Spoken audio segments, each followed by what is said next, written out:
পটলের কলম মজার কিন্তু শিক্ষামূলক গল্প। খাম্বি বাংলা স্টোরি পটলের কলম।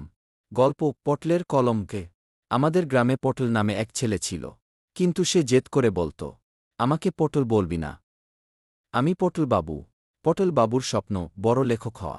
সমস্যা একটাই, সে কখনো পুরো খাতা ভরে কিছু লিখতে পারেনি। একদিন বাজার থেকে একটা দামি কলম কিনে আনল। দোকানদার বলল, এই কলম দিয়ে বড় বড় লোকসাই করে।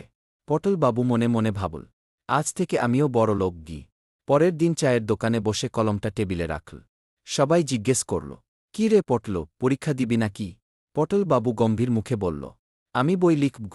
বন্ধুরা হেসে বলল, আগে বানান শিখ। পটল বাবু রেগে গিয়ে খাতায় লিখল, আমার জীবনের মহাকাহিনী গি। তারপর 10 মিনিট চুপ। কলমটা ঘুরাচ্ছে, মুখ বাঁকাচ্ছে, কিছুই লিখতে পারছে না। হঠাৎ পাশের ছোট্ট ছেলে বলল, দাদা, কলম দিয়ে না, মাথা দিয়ে লিখতে হয়। চায়ের দোকান ফেটে পড়ল হাসিতে। সেদিন পটল বাবু বুঝল, দামি কলম থাকলেই লেখক হওয়া যায় না। চিন্তা বড় না হলে কলমও চুপ করে থাকে। সেদিন সে বাড়ি গিয়ে সত্যি সত্যি নিজের জীবনের ছোট ছোট ঘটনা লিখতে শুরু করল। ভুল বানান, কাঁচা ভাষা, কিন্তু মন থেকে লেখা। কয়েক মাস পরে গ্রামের পুজোর ম্যাগাজিনে তার গল্প ছাপা হল। সবাই অবাক। বন্ধুরা বলল, ওই যে পটলের কলম, সত্যি কাজ করেছে।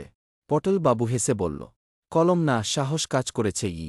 গল্পের শিক্ষা, শুধু দামি জিনিস থাকলেই সফল হওয়া যায় না। চেষ্টা, ধৈর্য আর নিজের ওপর বিশ্বাস, এইগুলোই আসল কালিগি। পটলের কলমকে একটি হাস্যস্বাত্মক কিন্তু অনুপ্রেরণামূলক গল্প, যা শেখায় সফলতার জন্য দামি জিনিস নয়, দরকার সাহস ও চেষ্টা। ভিডিও ভালো লাগলে লাইক, শেয়ার এবং সাবস্ক্রাইবই করতে ভুলবেন না।